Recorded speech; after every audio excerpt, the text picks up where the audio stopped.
Here we have a SAT math question in geometry. That is, we have a problem on angle. Okay, so let's go with the question. There is a figure given here. In the figure above, L and M are parallel. What is the value of y? Okay, the two lines L and M are parallel, and we have to solve for y. And also, this is a line called transversal. So whenever the two lines are parallel and it is intersected by a third line, it's called transversal.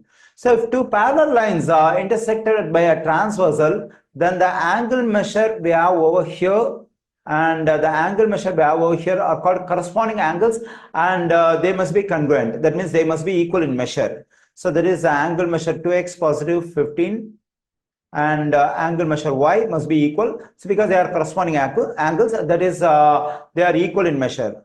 Okay, now we got the value of y, that is 2x positive 15. So here our aim is to find the value of y according to the question. So once I get the value of x, I can plug in the value of x over here, and when I evaluate this expression, that is the value of y. Okay, look at the stuff over here. So this is angle measure y and this is angle measure x.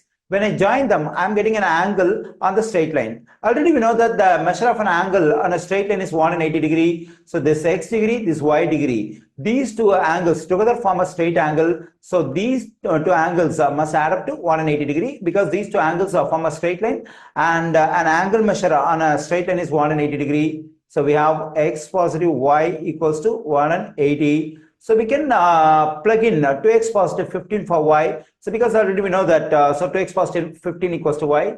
So we can plug in 2x positive 15 for y.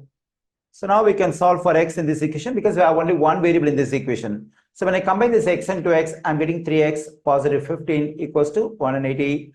Okay, now let me subtract 15 from both sides. When I subtract 15 from both sides, I'm getting 3x on the left side.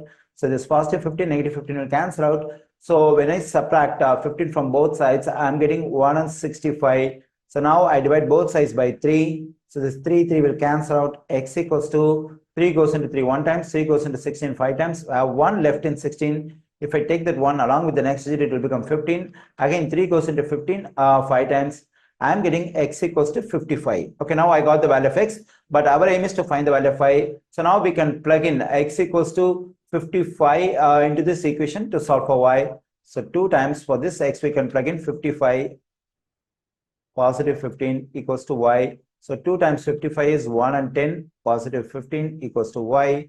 So when I add 1 and 10 and 15, I'm getting 1 and 25 equals to y. So the value of y is 1 and 25. The correct answer choice for this question is option B.